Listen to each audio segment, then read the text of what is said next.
Queridos amigos de Monticello, reciban un saludo muy especial. Me alegra mucho tener la oportunidad de estar con ustedes, acompañándolos en este espacio del Café Filosófico.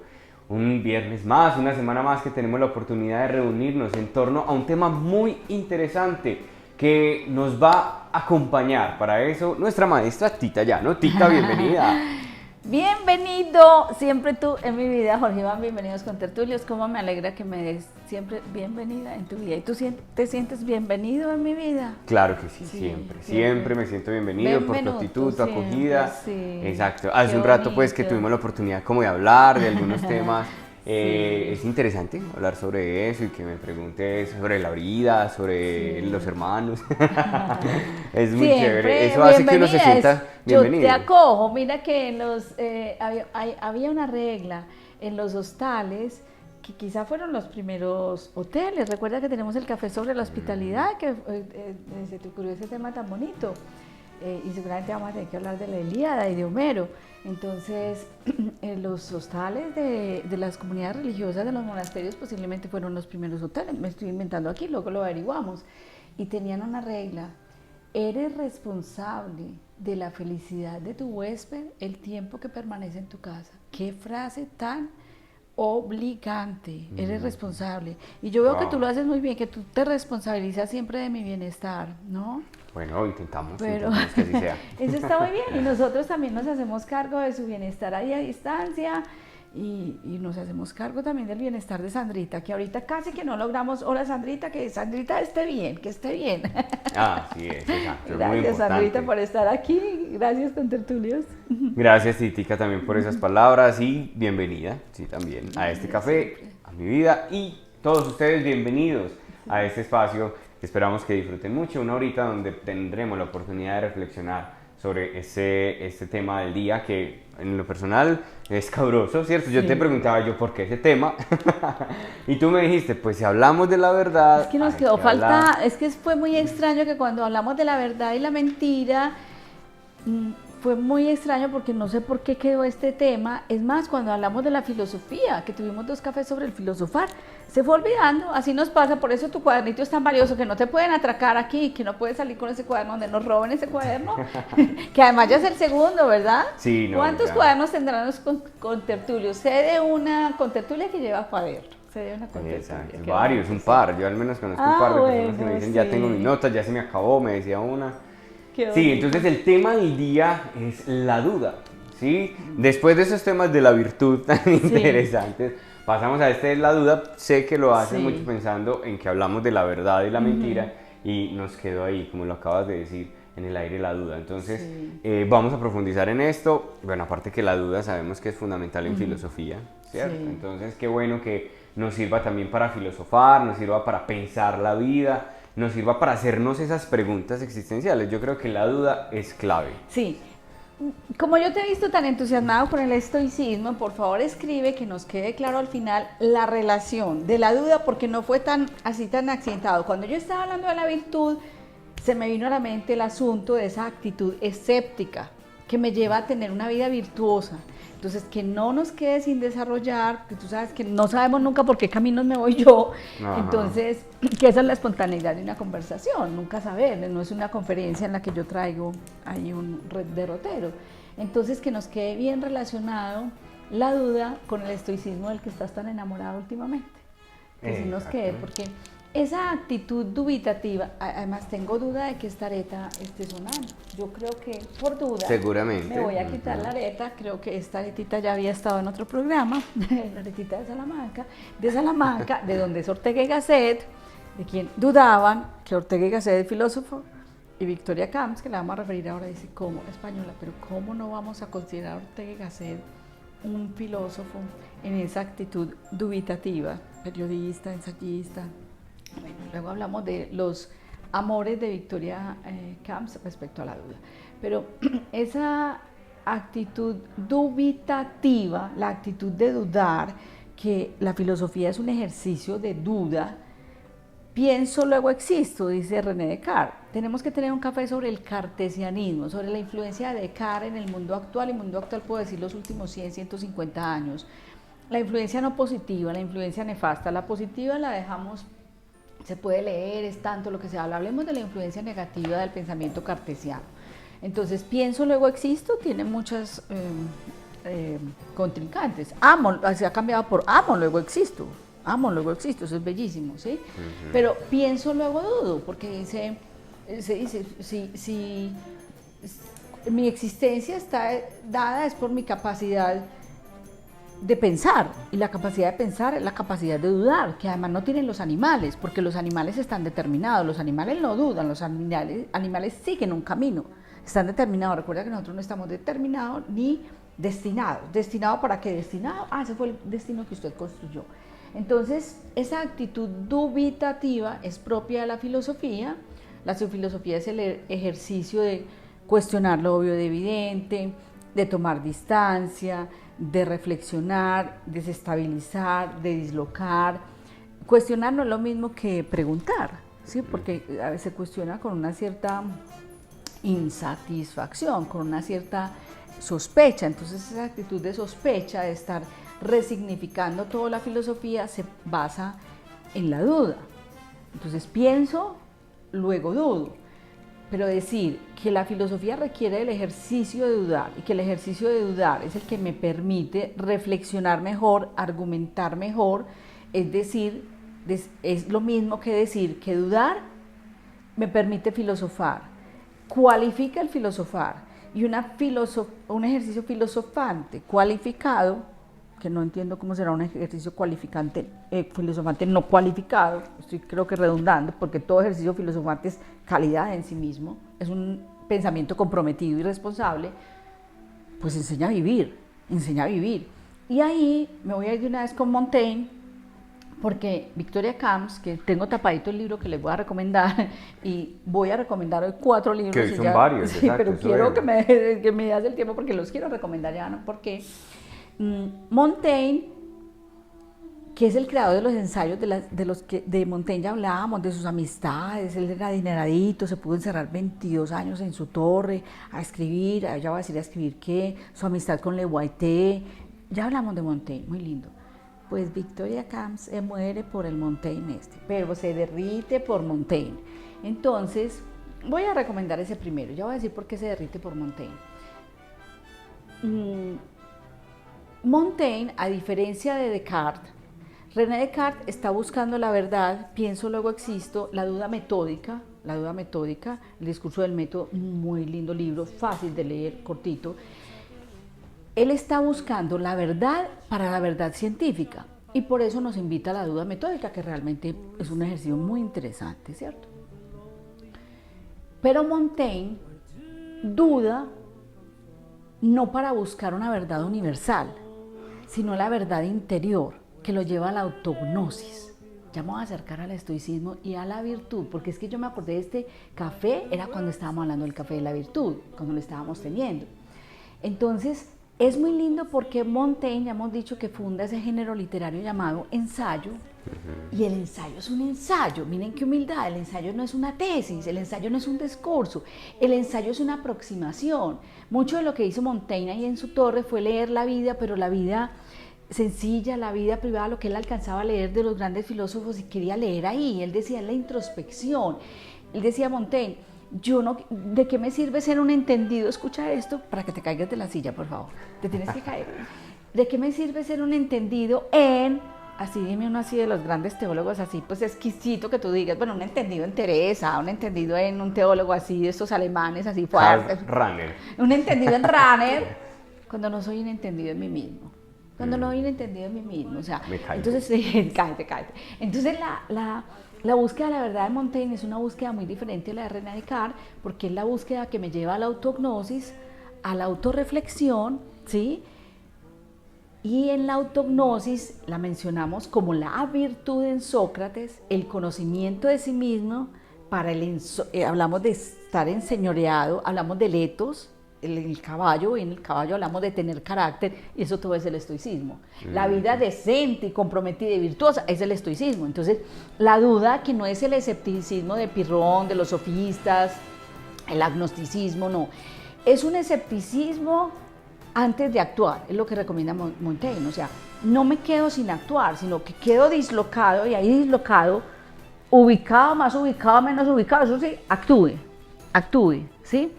Entonces, finalmente, esa actitud dubitativa que define el ejercicio de la filosofía, por lo tanto, de una vida reflexionada, Sócrates, solo una vida reflexionada vale la pena ser vivido. La primera duda tiene que ser sobre mí mismo, sobre lo que hago, sobre lo que pienso, sobre lo que decido, sobre para qué estoy, por qué no estoy.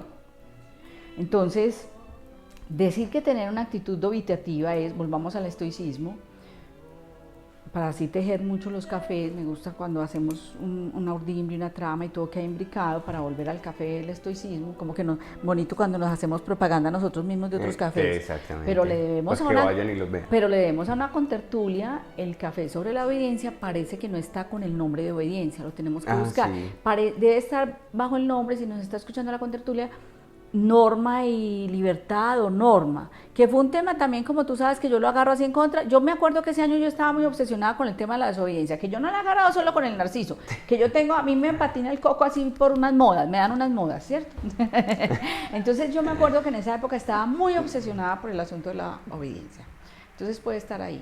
Entonces esa actitud dubitativa ante la respuesta instintiva, ante el exabrupto inmediato, ante la irracionalidad, ante eso que pretendemos llamar humanidad. Es que yo me ofusqué porque soy muy humano. Es que yo respondí rápidamente porque ella me hizo hacer esto. Ante eso, es de un paso atrás, distánciese de usted mismo, ya no me alcanza la silla, y piense 2 veces, o sea, y actitud dubitativa. Porque la actitud dubitativa, mira lo que te va a dar, esto es estoicismo. Te va a dar sensatez. Hemos tenido un café sobre la sensatez. Cordura, tengamos un café sobre locura y cordura. Sensatez, porque ahí podemos traer muchos filósofos, el mismo Foucault. Sensatez, cordura, mesura, reflexión. ¿Eso a qué conduce? A una vida decente. Y la vida decente es la que nos piden los estoicos, la que nos ofrecen los estoicos. En una vida decente hay buenas maneras, pero buenas maneras no es si yo agarro esta taza por aquí, no es una taza, un pocillo, o por el asa, si me relamo ahora el chocolatito y saltita, por favor, si me limpio aquí la boca sin servilleta. No, las buenas maneras del buen trato, tan olvidado. O sea, cuando yo dudo de mí y dudo de eso que voy a decir y dudo de eso, yo escucho, yo reflexiono, yo soy paciente, yo espero, y finalmente eso se tiene que ver en una vida, volvamos para mencionar la palabra carácter, una vida más ética, una vida, la duda es lo que nos permite esa interrelacionarnos, ¿sí? Considerar al otro. ¿Cuántas veces yo lo que hago es imponer mi verdad? O sea, ni siquiera la pongo en duda y se la impongo al otro. Mi verdad incluso acerca del otro. Es que es gravísimo, no es la verdad sobre mí. Es que la verdad, lo que yo pienso de ti, Sandrita, que yo te he contorneado, que yo te he dibujado para poderte dominar, que yo te he puesto límites para poderte manejar, porque eres un objeto en mi vida que yo uso. Entonces yo, en lo que te escribo, en lo que te digo, te impongo mi verdad y esto es. No. Sandrita, cuando tú dices esto me estás diciendo esto, cuando tú no hiciste eso querías decir esto. Mira, Sandrita, es que cuando tú haces esto yo siento, no afirmo, yo creería. ¿Será, Sandrita, que esto significa esto? ¿Tú qué me quieres decir cuando esto? La pregunta, ya habíamos hablado de la pregunta, el valor de la pregunta, que no es impositivo. Bueno, ya he hablado mucho rato, vamos a tomar un sorbito de chocolate. Sí, porque ni siquiera hemos presentado que nos estamos tomando. Y esa música es importantísima, como hemos seleccionado esta música tan pertinente y el chocolate, a ver. Exacto, bueno, habíamos anunciado un chocolatico para esta noche. ¿Ustedes qué están compartiendo ahí en sus casas? Porque tenemos una noche de mucho frío aquí en Colombia en estos días. Bueno, así es.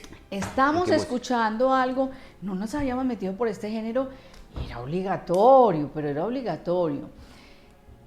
Los Beatles, pero sinfónicos, los Beatles. Que los Beatles hay con esa E que se ha creído que si son los cucarroncitos, las catarinas estas, no, ellos cambian esa E por una A, un poquito para jugar y quedar sin ritmo, Beatles, sin ritmo. Entonces, los Beatles, pues se les ha adjudicado, aunque ellos traían ya antecedentes de blues, de otras influencias, pues el nacimiento del rock, que además venía del rock and roll, que es distinto, el rock and roll venía. Entonces el rock nace años 60. ¿Y por qué lo estamos escuchando? En sinfónico. Además es una presentación muy linda de la Orquesta Filarmónica de Medellín en los Beatles Sinfónico. Entonces, años 60, porque ese rock luego se vuelve el hábito, el pretexto y toda una cultura de todo movimiento de reflexión y de mucha duda al statu quo, de mucha pregunta e interrogación sobre las cosas que veníamos aceptando, y todos estos movimientos de la mujer, de derechos humanos, de libertad, de independencia, de cantidad de estados, tienen de marco hermoso, de sustrato, de cultura, de telón de fondo, de cortinas, todas las metáforas que queramos usar, el rock. O sea, el rock es ese escenario, entonces al rock hay que... Luego hablamos de otro grupo, ¿no? De los Beatles, otro grupo que para mí es más poderoso, pero luego... Entonces estamos escuchando los Beatles porque es el escenario, años 60, empieza la duda. Pensemos todo lo que pasa política, histórica, geográficamente, porque inclusive ruptura y cambio de fronteras con el rock de fondo, que ni tan de fondo, que de sustrato de todo. Okay, sí. Los Beatles Sinfónico con la Orquesta Filarmónica, sí. La Orquesta Filarmónica Sinfónica, y ahí sí me corché, de Medellín. Sí, me pareció muy interesante cuando me lo presentaste y bueno, bacano poderlo conocer. Claro. Bueno, Titica, empecemos porque tengo muchas dudas. ¡Qué bonito! Eso es tener dudas. A ver, que no se nos olvide, el contrario del que no duda, ¿qué es? Es el determinista, ¿cierto? Okay. Tenemos que hablar, el contrario, ¿cómo es una persona determinista? Sí, porque no es ni siquiera el que es 100% seguro. Bueno, no, yo sé que 100% es muy exagerado, pero que uno diga, pues, yo no tengo dudas de nada. Sí. Aparte, me pareció muy interesante como empezaste sobre la duda, la primera duda debe ser sobre nosotros mismos. Y eso la invitación de Sócrates, exacto, la invitación de Sócrates. Porque en eso sí que conocemos muchas personas que son muy instruidas en un tema, en una profesión, en un área, pero a veces su vida personal da muestras de que no se conocen, no se preguntan por sí mismos, ¿cierto? Sí. Entonces muy interesante esto sobre la duda. Entonces, ¿cómo fue la frase que dijiste? El contrario del que no duda, o el de la duda es el... Determinista. Sí, el determinista. Pero entonces, ¿por qué el determinista? Porque cree que ya todo está dado. Sí, a ver. Pensemos la importancia de la duda para el ser, el hacer, el tener y el estar, que más o menos en desarrollo humano, cuando hablamos de desarrollo humano, pues que finalmente la filosofía es que si es para vivir, es para desarrollarnos como humanos, para humanizarnos cada vez más. Entonces cuando vamos a contemplar como las dimensiones de lo humano, entonces miremos en el ser, en el hacer, en el tener y en el estar. La duda, pues gracias a la duda estamos tomando este chocolate. A alguien se le ocurrió que ese cacao no era simplemente una fruta que tiraba, pues...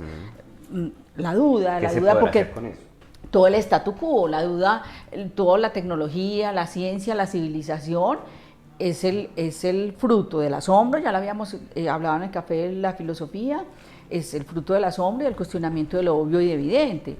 Te acabas de acomodar en esa silla, te acabas de poner, pero tú sabes que hace 3000 años no había esa silla y había que buscar lo que se llama un toco, creo que se llama lo que queda del árbol, pues para recostarse, una piedra, ¿cierto? Y tú qué tan cómodos que tenemos esta silla, pero primero fue de madera, luego a alguien se le ocurrió poner esto blandito, siempre dudando, siempre estamos dudando, es para mejorar. ¿Por qué le tenemos miedo a la duda? Ya vamos a ver por qué. Entonces, la duda ha llevado a que la humanidad avance en el ser, hacer, tener, estar, y ahí nos quedamos en cantidad de ejemplos, pero como yo no quiero hablar de la duda en sentido epistemológico, ¿sí? Quiero hablar de la duda en sentido antropológico y ético, porque venimos con unos cafés muy en esa línea de lo ético, que el año pasado nos fuimos yendo un rato largo más bien por la filosofía política, ¿cierto? Entonces también vamos como girando en torno a, entonces démosle ese énfasis a la duda, no como un problema epistemológico, no un problema existencial, ético, antropológico, porque finalmente, cuando tú no te preguntas por ti mismo, cuando tú no dudas acerca de, cuando no tiendes a mejorar, y si no tiendes a mejorar, ¿qué haces viviendo en este mundo? Y si no tiendes a mejorar, no estás deseando el bien, la búsqueda del bien, la búsqueda de la armonía, la búsqueda de lo justo, ¿sí? Entonces tu vida no es ética, porque ni siquiera estás en el camino de buscar el bien. Es que no es que ya alcanzaste el bien, pero estás en el camino de buscar el bien. Es una vida irresponsable, ¿sí? Entonces es por no pensar. Hannah Arendt, en el libro El juicio de Eichmann, que hay película, no me acuerdo cómo se llama la película sobre el juicio de Eichmann, pero hay una película. Eichmann es este judío que tiene a cargo una importante, dicen que no tenía una gran jerarquía, pero tiene a cargo una cantidad de cosas en la SS que dicen, pero ¿cómo que no tiene una gran jerarquía y todo lo que podía hacer el hombre? Además que era un hombre influyente. A él lo agarran en el año 60 en Argentina, donde agarraron a cantidad de nazis. Ahí lo agarran en Argentina. Es una película muy buena. Claro, se lo llevan, hay que recordar el nombre, se lo llevan a Israel y ahí le hacen el juicio, 6 meses le hacen el juicio público. Los israelitas esos salían del trabajo nada más a ver ese juicio que fue como muy emblemático. Entonces Hannah Arendt, cuando ella analiza que hay que hablar más de Hannah Arendt, el asunto del mal, ella dice, va a decir una cosa tan simple, y tiene que ver con este café. Y tiene que ver con el sentido de por qué hacemos tú y yo cada viernes esto. Lo dice muy simple y las cosas simples son muy contundentes. ¿Qué le faltó a todos los que permitieron el holocausto, directa o indirectamente? ¿Qué le faltó a Eichmann en su libro sobre pensar? Y pensar es dudar. Lo que hicieron es que no pensaron, renunciaron a pensar. No dudaron, pero renunciar a pensar, que no es yo no pude pensar, es que tú renunciaste, el café de las decisiones, que es que hemos venido con un año de cafés, me parece que hemos guardado una línea muy escabrosa, que yo ahorita te decía, yo me voy a buscar, Jorge Iván, porque a mí este tema me sacude. ¿Y cuál es el asunto?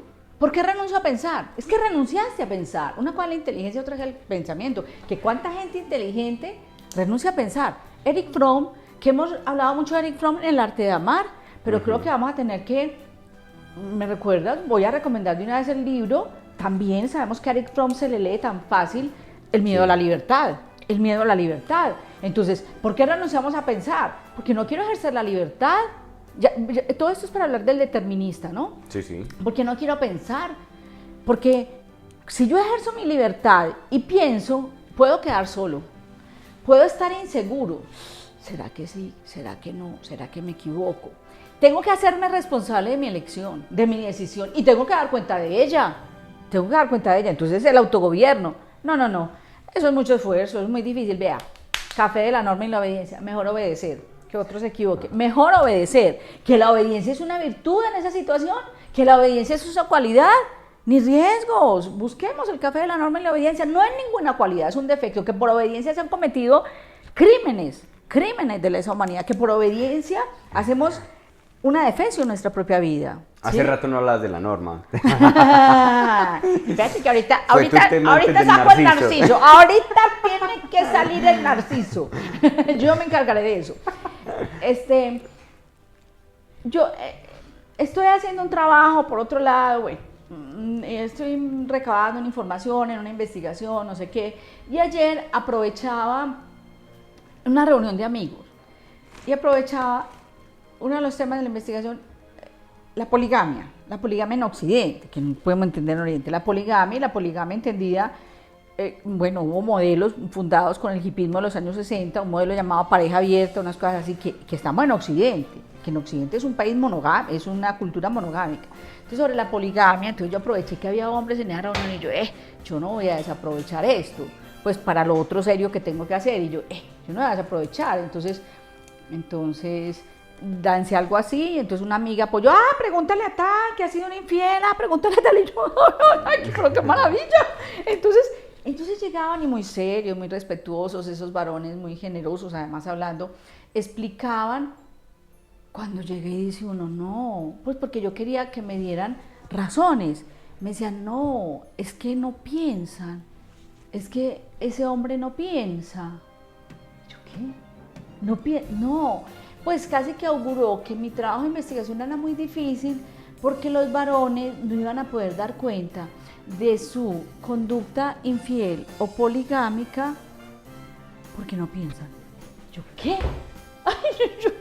Pues me gustó mucho escuchar eso, pero dije, hay gente que no piensa, lo que me estaban diciendo es, Tita, es que hay gente que no piensa, ¿sí? Hay gente que no piensa. Me refiero a que dicen no miden las consecuencias, no tienen en cuenta todo lo que eso puede... El café de la decisión, deseo, uresis y bulesis, ¿sí? No piensan en la consecuencia, no piensan en el hombre es un ser con los otros, pues el ser humano, en relación, ¿cierto?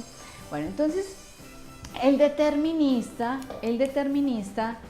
está a este extremo o a este extremo. ¿Qué sucede? A pesar de que Bauman, que no hemos hablado mucho de Bauman, aunque yo sí recomendé el libro del amor líquido de Bauman, con Bauman es que nos explica mucho cómo lo sólido ha pasado a lo líquido, cómo estamos en el pensamiento débil, todo vale, el pensamiento posmoderno, que hay que tener un café sobre el pensamiento posmoderno.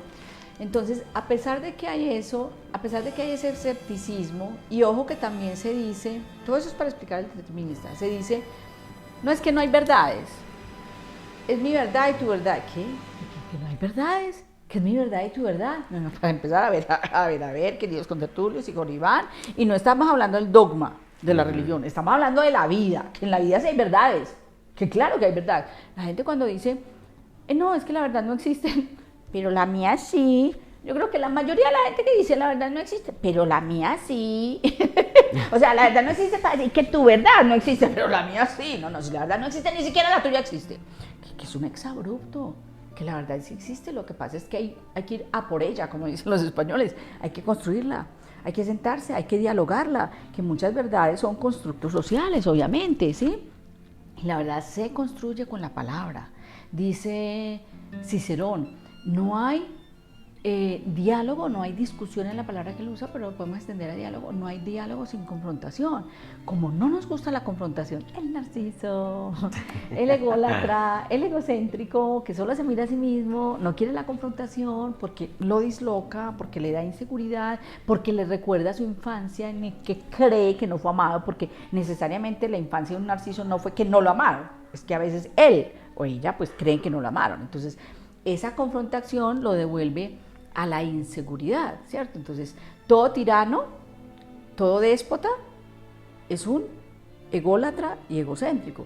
Todo narcisista es un ególatra o egocéntrico. Por lo tanto, o sea, son deterministas, o sea, es o negar la verdad o es esta mi verdad. Si va a existir una verdad, solo que sea la mía y es la que te impongo, entonces no entramos al diálogo, no nos confrontamos. Si nuestros contertulios supieran, nosotros tres, Sandrita, tú y yo, hasta este chocolate, vas por él, no vas por él, lo trajemos en este pocillo, esto pocillo, la silla, o sea, todo, porque tú ahorita mismo, ¿y por qué ese tema? ¿Y por qué el tema de la duda? ¿Sí? ¿Y por qué no nos podemos confrontar? ¿Y por qué no nos podemos confrontar? Estoy hablando en un ejercicio, míralo, el ejemplo tan bobo que voy a poner. Todavía no se me olvida que estoy respondiendo la pregunta de qué es el determinista, ¿verdad? Entonces, yo sé para dónde voy. Ya hace varias semanas, 3 días a la semana, pues comparto una comida con la misma persona. Esa persona come muy rápido, come muy despacio y yo como muy rápido. Yo creo que esa persona está muy bien, come despacio y está muy bien, pero esa persona quiere comer más rápido. Yo le digo, pero es que antes eso es lo que recomiendan, que coman despacio, es que yo soy la que estoy mal, yo como muy rápido. En mí es una cosa horrible, es horrible. Entonces, y además de que es horrible, es contradictorio, porque yo soy una persona que disfruta mucho el color de la comida, los platos, el mantel, la mesa, el olor, todo. Entonces, porque un placer que es tan hermoso, que lo cuido, pues lo acorto, lo abrevio, porque no me lo gozo a cuentagotas. Entonces estamos haciendo un ejercicio ya hace varias semanas, como compartimos 3 veces a la semana, de yo tengo que ganar. ¿Qué es que yo gane? Que esa persona termine primero y que yo termine de última, ¿sí? Entonces en estos días yo le dije, en esta competencia que estamos teniendo, estamos compitiendo. Entonces es muy lindo porque yo ya todo el tiempo, y nos sentamos frente a frente. Entonces yo estoy mirando el plato de la otra persona así. Y nos sirven lo mismo, o sea, los 2 platos son iguales. Entonces yo empiezo a comer más despacio, es muy bonito.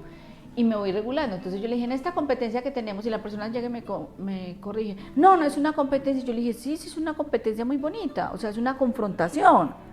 O sea, es la competencia, el concurso que hacemos esos 3 días a la semana, de que yo gano, o sea, yo me pongo chulo si ella termina primero. Si ella termina primero es que logró comer un poco más rápido que yo, que es lo que quisiera, y yo estoy comiendo más lento, ¿cierto? Entonces finalmente es una confrontación que dura 20, 25 minutos y cómo nos estamos construyendo. Entonces es muy bonito porque yo estoy viendo siempre un plato que me está contradiciendo, una persona que me está contradiciendo, está más rápido, se está acabando, ¿cierto? Es un ejemplo bobo, pero es para decir que la confrontación, la contradicción, la confusión nos habita, es con natural, no se me pierde lo del determinista. Entonces yo le decía, sí, es una competencia que nos ayuda a esta confrontación en la que nos estamos construyendo. Tú para comer más rápido que no sé para qué quieres, y yo que sí es claro que tengo que comer más despacio, el problema soy yo sí tengo el problemita. Entonces es muy lindo porque uso el otro en ese contra, en ese antagonismo, pero no nos gustan los antagonismos. Mira, el reconocerme ignorante, cuando yo me reconozco ignorante, eso es el motor de la reflexión, de la ciencia, del conocimiento, ¿sí? Cuando yo cuando yo autorreflexiono, hago autognosis, ese es el motor de la sabiduría, y eso queda muy claro en el café del estoicismo y en el café de la virtud, la frónesis, esa es la autorreflexión a la que me invita Sócrates y que me invita el oráculo de Delfos para la sabiduría, para la frónesis, para la vida virtuosa. No hay vida virtuosa sino en autoconocimiento, ¿sí? Pero la actitud dubitativa, la duda, ya dije, ¿para qué sirve el reconocerme ignorante? ¿Para qué sirve el autoconocerme? ¿Y para qué sirve la duda? La duda es el motor y la condición, el hábitat, es el hábitat de la condición humana. La existencia humana es una existencia en duda. Así como decíamos en otro café sobre el cuidado, la vida humana es una vida en falta, es una vida carente, la vida humana es una vida dubitativa, es una vida en duda, llena de confusión y contradicción. Yo misma tengo contradicciones. O sea, ay, yo sí te quiero, Jorge, pero no te quiero como para esto, o sí te quiero, pero no, sí estoy de acuerdo contigo, pero, y en ese resolver y buscar la armonía está la vida ética, ¿sí? O sea, claro que tenemos contradicciones, o sea, esa es la actitud del filósofo de sí, pero, que nos da tanto miedo, Todavía no responde lo del determinista. En estos días me pasó, no me fue bien, voy a confesar. La misma Victoria Camps pide disculpa y dice, en esta deformación de mi profesión en mi vida, yo no puedo hablar sin citar. Entonces, es un libro el que va a recomendar ahora, que ella se pasa citando a Montaigne, pues porque adora a Montaigne. Entonces dice, yo no puedo hablar sin citar. Eso nos pasa mucho a los filósofos que utilizamos el argumento de autoridad. Un café sobre la argumentación, el argumento de autoridad. Listo. Pero aquellos filósofos en que creemos en que la filosofía no es todo lo en el salón de clases, sino que nos hemos esforzado y que hemos pagado, porque yo he pagado caro por eso, Jorge Iván y queridos contertulios, que yo he pagado con sangre mi vida de vivir la filosofía, no como mi clase, no como las materias que yo doy en la universidad, no como mi trabajo académico, sino como mi vida, pues que hay cosas alegres para la vida, pero también hay deformaciones. Entonces, estaba un grupo hablando de un gato. Era una reunión social, así como hablábamos la semana pasada, cuando tuvimos el café de la virtud, de que tú decías, pero qué es ser virtuoso en la vida social, y pusimos el ejemplo de una reunión. Creo que fue 15 días. Sí, pero que pusimos el ejemplo de una reunión, que si me río, que si no soy serio, que tú no te andas con teología ni yo con filosofía en una reunión social. Pero mira lo que me pasó. Estábamos en una reunión, hablando de un gato. Entonces, que el gato era de estrato 25. Dijeron, en Colombia existen los estratos para cobrar los servicios públicos, se crearon, la población se dividió en grupos para cobrar más o menos, pero eso pasó en una defecio, en una deformación a la sociología, y ya la gente se clasifica según un estrato en otras dimensiones que no son para eso, como si fueran castas de la antigua China. Entonces, cuando dijeron que el gato era estrato 25, yo, filósofa, en actitud filosofante, la filosofía de vida, la filosofía de divulgación, ¡ah! Y el gato es estrato 25, entonces el dueño es estrato ¿qué? Y es que los estratos, y es que pertenecemos a los estratos, y hago toda la cuenta del estrato. Entonces dijeron, no, sí, que los estratos. Enseguida dicen que el gato había tenido mejores años, que sus mejores años ya habían pasado, que una mejor vida. Y yo, pero ¿cuáles son los mejores años? Yo estoy en mis mejores años y entonces, ¿cómo será una mejor vida? Pues para mí los mejores años son siempre los que estoy viviendo y la mejor vida es la que estoy viviendo. O sea, ese día estabas problematizando todo. No, por ese día no, siempre, porque eso hacemos los filósofos. No me digas que tú también eres así, es que tú te estás haciendo el santito aquí, no, porque no. Tú también eres así, y amiguitos que tenemos son así. Conozco a alguien que problematiza. Sí, entonces me fue mal, queridos contertulios, porque finalmente alguien no se sintió como dijo, ay, tú eres muy seria. Y yo quería hacer chistes, dislocando las palabras, resignificando. Entonces, eso digo para decir, no podemos dejar de dudar, pero tal vez a esta persona no le gustó, no le cayó en gracia, porque no estamos acostumbrados a dudar. Y aquí voy a hacer una denuncia a la educación no, a la instrucción en los colegios y en la universidad, porque no se nos enseña a dudar, se nos enseña a responder verdades con preguntas que diseña el profesor. ¿Cuántas veces un alumno puede diseñar preguntas, que sería una forma de aproximarse a la duda? ¿Qué dudas tienen? ¿Qué dudas tienen? Es para yo venderle las verdades, es el único permiso que se da, pero no venga, pregunte usted o dude acerca de lo que estoy diciendo del átomo, o usted sí cree que es posible esta mezcla química, o qué pasaría si, no, es más, la duda se ve como un irrespeto. Si tú dudas de mí, me estás irrespetando, ¿cómo vas a dudar de mí, Jorge Iván? Es que finalmente la filósofa que vive la filosofía soy yo, tú no, ¿cómo así? No. Entonces entendemos la duda como un irrespeto. Entonces, qué pesar. Yo me sentí mal ese día, sentí que no había hecho gracia, yo me quería exonerar, yo quería decir, ay, ¿cómo no puedo dejar de ser filósofa así como Victoria Camps? Yo no puedo dejar de ser filósofa, hasta para querer hacer un chiste me fue mal, pero en general me va bien, ese día me fue mal. Sí, pero bueno, yo escuchándote entiendo el punto, ¿cierto?, de la duda que nos quieres plantear, pero creo que es muy importante explicitar algo, ¿cierto? Y voy a aprovechar a hacer dos preguntas porque el tiempo va volando y nos faltan los libros y ese determinista te tiene respondiendo desde que empezó el café. Está bien dudar, ¿cierto?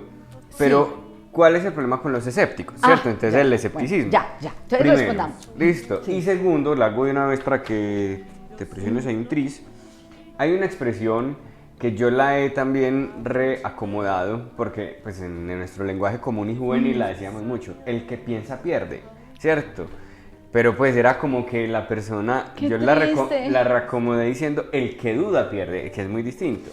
Pues es decir, no sé si se entienda el contexto, el que piensa pierde es porque, ¿será que lo hago? Nada, el que piensa pierde es hágale, tome la decisión, meta la cabeza, todo. No, pero siempre se nos invita, dude pero actúe. De hecho había salido en el Café de la Decisión Immanuel Kant, semejante racionalista, que la necesidad de actuar es superior a la necesidad de elegir, que finalmente no has terminado de elegir, pero actúa, o sea, hasta Immanuel Kant nos dice eso, o sea, la duda no es para quedarnos en el escepticismo, es para matizar, es para tener una vida decente, ¿sí? Sensata, cuerda, reflexionada, ética, con carácter, intersubjetiva, justa y armónica. Para eso es la duda, Entonces, así como decimos, bueno, hay las dos frases, hay las dos posturas. Hay que ser tolerante de lo que no me gusta, de lo que no me agrada, de lo que no me conviene, pero no todo puede ser tolerable. Está la otra frase, todo hay que tolerarlo y lo único que no debe ser tolerable es la intolerancia. Pues también habría la frase y la postura en la duda. Hay que dudar de todo, hay que dudar, pero hay cosas de las que no hay que dudar y no de todo, porque hay verdades ya construidas por la humanidad a nivel de ciencia, por ejemplo, mucho de ciencias naturales, de ciencias físicas, biológicas, que dudar de eso pues es retrasar a la humanidad. Tú eres un científico y te vas a poner a dudar de cosas del átomo, del neutrón, del protón, pues de cosas que ya llevamos siglos. Pues por favor, o sea, no retrasemos tanto, no llevemos la investigación tan atrás, o sea, partamos de siquiera un convenio mínimo de verdades. Y ahí voy a recordar, porque sí lo citamos a Pedro Laín Entralgo, estoy hablando ya muy rápido porque me da miedo el tiempo. Pedro Laín Entralgo, lo invariante, lo progrediente y lo transeúnte. O sea, la verdad tiene una parte invariante, peguémonos de eso, aprovechémonos las conquistas de verdades de la humanidad, pensemos que donde nosotros podemos entrar con esa actitud dubitativa, muy valiosa para mi vida personal, para la vida social y para la vida, pues la civilización, la ciencia, la tecnología, es en lo progrediente, creo que con este gesto queda queda claro, y en lo transeúnte, en lo pasajero, Pedro Naín entra algo. Eso es muy importante, eso le da mucha luz a una epistemología racionalista muy fuerte, como lo vamos a revisar en René Descartes. Entonces, no es el escéptico, no es mantenerse en la actitud escéptica, es actuar, y no es el determinista. ¿El determinista qué pasa? Nosotros estamos viviendo, a pesar del pensamiento débil, Sigmund Bauman, es tanta nuestra necesidad de conocer, nosotros le dijimos en el Café de la Verdad, que Rilke, Pascal, René Descartes, Aristóteles dice, la necesidad de conocer y la necesidad de verdad casi que es un instinto de conservación. La necesidad de verdad y de conocer, que los podemos homologar, es un instinto de conservación. Por lo tanto, si hay un instinto de conservación que es la verdad, la duda es una necesidad existencial. Pero la duda requiere esfuerzo, la duda incomoda, la duda cuesta, la duda necesita el ejercicio de la libertad y una vida de valientes, pero como andamos tú y yo matados con el estoicismo, pues es que la vida es para valientes, que una vida virtuosa, que es para valientes, ¿sí? Que es para valientes la vida virtuosa. Entonces,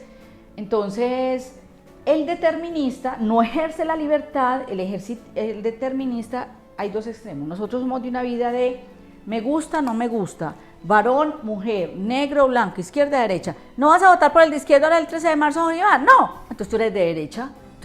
Y yo de filósofa te digo, no. Sí, pero. ¿Por qué no te gusta este de derecha? Me dices tú, Jorge Iván. Entonces tú eres de izquierda. No, sí, pero. ¿Por qué no te gusta ese de izquierda, Tita? Entonces tú eres derechista. No, sí, pero. Esa es la actitud del filósofo, sí, pero. Okay. Entonces, en los extremos está la determinación, ¿sí? Entonces nosotros, aunque tenemos esa necesidad natural de la duda, más por una cuestión emocional nos aferramos a las verdades hechas. Entonces no soportamos la incertidumbre.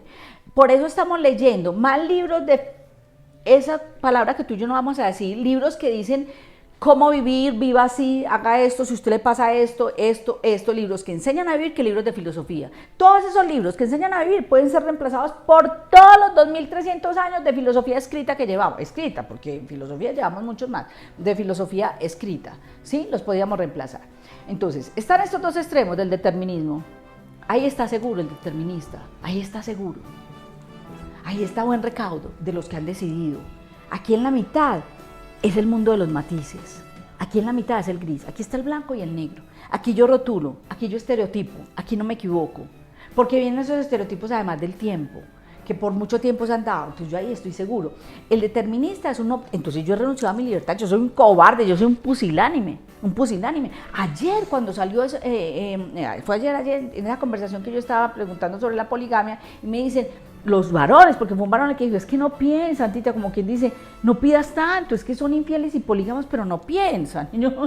Entonces, es la irresponsabilidad, ¿sí? O sea, fuera de eso, si no pienso es porque soy un pusilánime, soy un cobarde. Me dicen, sí, y alguien en la reunión dijo, son pusilánimes.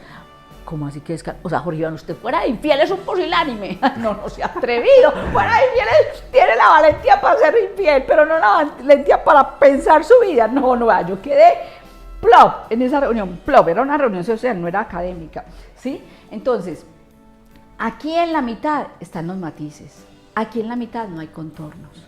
Yo no puedo contornear a Sandrita. Yo no la puedo definir porque no se trata de dominarla. Porque es que Sandrita además el lunes es una.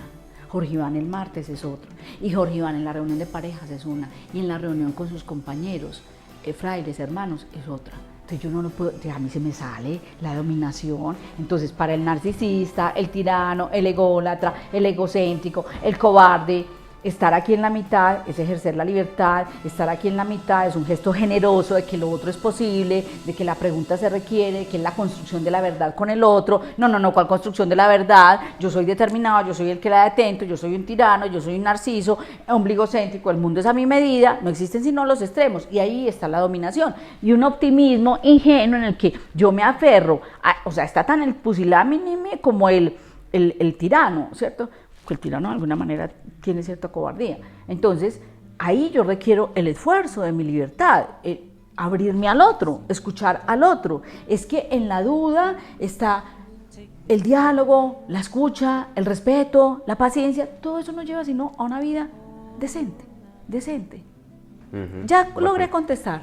Sí, total. No, y era lo que, por un lado, pues frente a la pregunta del que duda pierde, obviamente pues no es en esta mirada que tú nos estás presentando, ¿no? O sea, se trata de, o sea, hay que tomar decisiones, hay que actuar, porque hay personas entonces que por el miedo a la incertidumbre o el miedo a lo que puede pasar, se convierte el miedo como en un consejero. Es decir, es un error grandísimo, ¿no? Porque yo no puedo frenarme por el miedo o simplemente por incertidumbre de algo.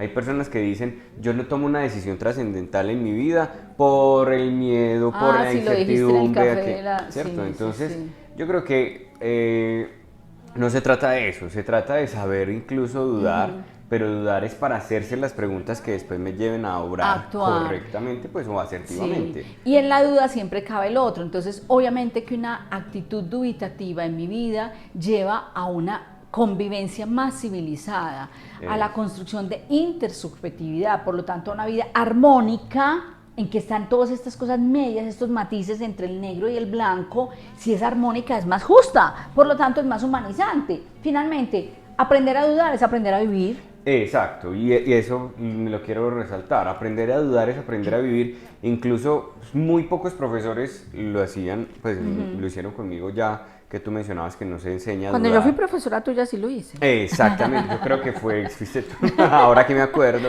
Sí, claro. Genere preguntas, ¿cierto? Aprenda a preguntar, sí. Que eso también es muy importante para nosotros, ¿no? Incluso para la pregunta por nosotros mismos es aprender a preguntar.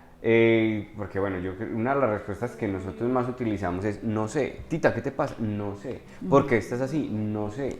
Hay que responder. No sabes de ti mismo, imagínate, no sabes de ti mismo. Exacto. Y sabes de cantidad de cosas y no sabes de ti mismo. No sé por qué estoy obrando así, no sé qué me pasa, todo eso. Entonces, cuando hablas de aprender a preguntarse, creo que debemos empezar por nosotros mismos, y es la duda que tú tanto nos has resaltado en este café. No la duda del escéptico, que todo lo pone en duda, entonces que no cree nada, ninguna verdad, todo es relativo, mi verdad, ¿cierto? No se trata de eso, sino de la duda que me lleve a preguntarme, a profundizar. Yo creo que la duda lleva a profundizar, problematizar en el buen sentido de la palabra, sobre todo para que cuando yo actúe asertivamente. Claro, es la duda para una acción decente, es la duda para actuar, es la duda para una vida reflexionada, es la duda para una vida en la que yo no diga, es que me tocó ser esto, sino en eso que hice estaba yo puesto, en eso que hice hay una identidad, estaba yo puesto, esa es mi decisión, una vida responsable. Una vida responsable. Sobre todo porque nosotros utilizamos mucho la imagen del caballito, ¿cierto? Cuando ya usted va así y no se pregunta y no duda, después es que se da cuenta que tomaste un camino muy equivocado. Y ahí sí, las decisiones que son trascendentales en nuestra vida, si no las preguntamos bien, si no dudamos en el buen sentido, no las pensamos, ahí es donde después terminamos pues muy arrepentidos de no haber hecho una buena elección. Tita, bueno, tú me pediste tiempo, tenemos 12 minuticos, 10 minutos para los libros. Entonces, en este libro, Elogio de la Duda, Victoria Camps, que no habla solamente de la duda, ella se vale de eso, pues introduce, quiero decir, dos cosas hermosas de este libro, para hablar inclusive de otros temas, ¿sí? El asunto de la identidad, inclusive como está enamorada de Montaigne, pues le hace un capítulo al ensayo y cómo se ha desaparecido el ensayo como una aproximación. Entonces, dos cosas muy lindas. A ella, Elogio de la Duda, se lo publica una editorial que no es la que siempre le publica, ella es catalana, ARPA, y ella dice que un amigo de ella y alumno, así como tú, alumno y amigo, abrió esta editorial, pues creó esta editorial, entonces ella le regaló, le dijo, para que estrenes tu editorial, y le entregó este texto, muy linda, muy generosa ella. Y Victoria Camps, no vamos a decir que es una filósofa de divulgación, ella es catalana, ella es una filósofa, escribe muy claro, pero no porque escriba claro la podemos poner en esta categoría de filósofa de divulgación, porque ella sí ha producido tesis, ha producido pues teorías, por así decirlo, que no lo decimos así en filosofía.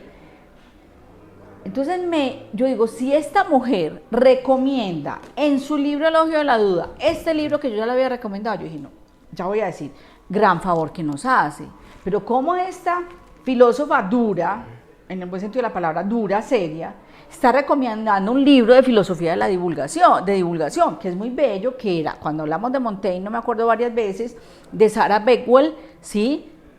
El de cómo vivir una vida con Montaigne, ya lo habíamos recomendado, ¿sí? Listo, entonces, este libro y este. Pero para ejercitarnos en lo de la duda... No, y perdóname, leo esto que me encantó, ¿no? Sí. Todo lo que es podría ser de otra manera. Porque el ser humano ha creído que las cosas pueden ser de otra manera. Nosotros estamos disfrutando de toda la civilización y la cultura. Entonces, nuestra vida también, la principal empresa tenemos que ser nosotros mismos. La principal conquista no es la de la luna, sino la de mí mismo. La principal civilización es una vida que tú tengas conmigo, una vida civilizada, Jorge Iván, pero que es esta vida salvaje que estamos teniendo tú y yo aquí, como hermanos, como pareja. Entonces, mucha construcción de civilización, de ciencia, allá. Y la principal ciencia y la principal pregunta soy yo. O sea, es que primero soy yo, ¿listo? Okay. Ese compromiso. Entonces, para que nos ejercitemos en que realmente tenemos que dudar y que andamos viviendo en una cantidad de cosas que porque sí, que porque el mundo es así, que porque yo pienso, que porque punto, que porque la verdad, que porque libre el desarrollo de la personalidad, que porque la autoafirmación, que porque el yo, que porque primero eres tú, que primero cuenta tu felicidad. Hay una cantidad de cosas que nos están vendiendo y el otro se está desapareciendo. Voy a poner 2 libros que ya había recomendado, tantos tontos tópicos, él es español, lo habíamos recomendado para decir tantas frases que andamos repitiendo, pero que Dios mío, que dude de lo que usted está diciendo, pero que son barrabasadas que anda repitiendo. Al enemigo ni agua, todos queremos la paz, no tengo madera de héroe, respeto sus ideas pero no las comparto. Una cantidad de frases que andamos repitiendo y nuestra vida la configuramos con esto y con telenovelas. Y no ponemos en duda. Y porque es así, si así lo hicieron mi papá y mi mamá. Hay una frase que 2 frases, yo no tengo que decir una, la otra no es pertinente ahora, pues no la necesitamos, en la universidad. Porque uno empieza como docente a tener los estudiantes que empiezan a dudar de ciertas cosas que uno dice, vea, o a afirmar ciertas cosas, las 2 actitudes en sentido extremo y negativo. Entonces yo les digo, ni el tiempo. Es una construcción mía que me ha servido para abrirle los ojos a mucha gente. Yo les digo siempre, ni el tiempo, ni la autoridad, ni la mayoría son criterio de verdad. Porque cantidad de cosas te las imponen y así que se te va a doler desde tu amor por la iglesia. Ni el tiempo, ni la mayoría. Esa te la tuve que haber enseñado cuando fuiste, alma mía debe estar en alguno de tus cuadernos. Ajá. Ni el tiempo, ni la mayoría, ni la autoridad. La decía en clases de redacción, la decía cuando dicen, el Papa, pero usted dice que eso no se dice así, pero el Papa Francisco dijo eso. El Papa Francisco, pero es que yo entiendo que para uno ser papa estudia teología, alta teología, un doctorado en doxología, no sé qué, pues unas cosas sobre sofisticadas. ¿Quién dijo que un papa tiene que estudiar lingüística? No, la lingüista soy yo. O sea, que yo, por encima del papa, le digo a usted que eso se dice así o no se dice así, porque la lingüista soy yo. Entonces, aquí es cuando la gente utiliza la autoridad, es como si van a creer en ti y en mí, que nosotros demos aquí un dato de historia. Es que eso lo dijeron Jorge Iván y Tita en el café. Y Jorge Iván y Tita, ¿quiénes son en historia? Ellos no son historiadores. Más de una vez tú y yo hemos dicho, ¿qué? Hay que buscar, eso sí fue en tal fecha, no sé qué. O sea, que nos crean este cuento de la filosofía, pero que otros cuentos no nos los crean. ¿Por qué? No somos autoridad. Entonces, el mejor ejemplo es del heliocentrismo y el geocentrismo, que la Tierra era el centro del universo. Desde Ptolomeo y se estaban haciendo los locos, y la iglesia cuántos años llevaban diciendo no, la Tierra es el centro del universo, y era un error, ya lo habían corregido y no lo querían corregir, porque era muy romántico para los mismos griegos pensar eso, la iglesia de los griegos. Para los griegos pensar el hombre es el centro de esto, entonces todo es alrededor de nosotros, era una figura muy poética. Luego le queda divina al cristianismo, porque nosotros somos criatura de Dios, pues somos el centro del universo, habitamos un planeta que se llama Tierra, la Tierra tiene que ser el centro. Sí, era una pura poesía floja, porque es que eso no es ciencia. Entonces, tiempo, como diciendo un error. Autoridad, la máxima autoridad era la iglesia, estaba equivocada. Y la mayoría, todos. A Nicolás de Cusa se tuvo que volar para que no la mataran. Galileo tuvo que fingir que se arrepentía.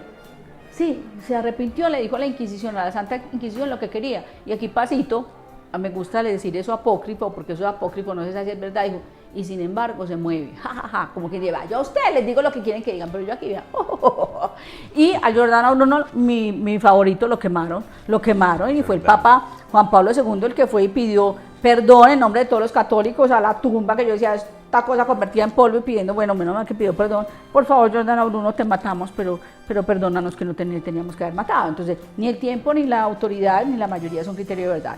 Y el último libro, que ya lo había recomendado también, la vuelta a la historia en 50 frases, o sea, para hacer el ejercicio de aprendamos a dudar, que andamos viviendo y diciendo y pensando y repitiendo una cantidad de cosas que podríamos mejorar mucho nuestra vida. Entonces, frases también que andamos repitiendo sin saber el contexto, como esa que me aterra. Ama y haz lo que quieras de Agustín. Esa frase no la escriban, por favor, porque si usted no tiene el pedazo de papel arriba para poner el párrafo del amor benevolente y el amor concupisciente, ¿a qué hora se le ocurre a usted hacer una cartelera, señor profesor, señora profesora, mamá, que va a hacer unas manillas, ama y haz lo que quieras? Pero ¿cómo vamos a salir diciendo por la calle ese exabrupto? Ama y haz lo que quieras. Usted tiene primero que explicar qué es el amor benevolente en Agustín y el amor concupiscente, y luego sí, y la virtud. Eso también lo vimos en el café de la virtud. Ay, ¿ves que me ponía brava con ese tema? Sí, yo te dije que me ponía brava. Me sentí regañado. Más bien voy a amar y hacer lo que yo quiera, mejor dicho. ¿Qué tema? Sí. Yo creo que todo el mundo debe decir, Tita odia al Papa Francisco. No, pero ¿cómo? No, quería hacer el comentario pues para que sepa que no, simplemente es para entender pues claro. Que sí, a veces se asocia con la autoridad. Sí. Así como tú y yo no somos autoridad en cantidad de cosas y tú, que los contertulios también no saben cómo por fuera de esto tú eres autoridad para mí en unas cosas y en otras yo no te busco ni te pregunto y si tú dices eso yo digo, usted está bobeando y yo tampoco que soy autoridad, pero en cantidad de cosas, así uno hable bobadas, que es hablar bobadas porque uno no tiene la autoridad. Sí, ya vimos el café del poder de la autoridad. ¿Sí? Así es, sí. Es saberse superior en lo que se es superior y autoridad en lo que es autoridad, sí, ¿cierto? Claro, ahí sí hay que tener una gran seguridad y no dudar de lo que uno sabe, ¿cierto? Y de las capacidades que tiene, eso sí no se debe dudar. Pero lo otro, claro que sí, preguntarnos es muy importante. Bueno, muy brava estuve. No, pero bien, muy bien. Yo creo que a partir de ahora seré determinista. Eso sí me quedó muy claro después de la explicación. No, gracias, realmente lo disfruté gracias mucho. Gracias a ustedes, queridos contertulios. Ustedes también, espero que hayan disfrutado así como nosotros este café, a dudar en el buen sentido de la palabra, ¿cierto? A pensar la vida, pero sobre todo sobre nosotros mismos. Qué importante es esta autognosis, ¿cierto? Esa reflexión sobre nosotros, conocernos, preguntarnos, eso nos llevará muy lejos, ¿cierto? Y aclarar y a resolver muchas dudas que nosotros tenemos frente a qué me pasa, cómo estoy obrando, por qué estoy obrando. Yo lo llamo, de este año he estado mucho con esa palabra, muy desconectados a veces de nosotros mismos, porque no nos preguntamos. La duda, en ese sentido, nos ayuda a conectarnos con nosotros mismos, con lo que queremos, con lo que hay en nuestro interior. Así que esperamos pues que este café nos haya ayudado para eso. Gracias, Tita. Gracias a ti, Jorge. Gracias, queridos contertulios. Y por resolver nuestras dudas también. Nos vemos entonces en un próximo Café Filosófico.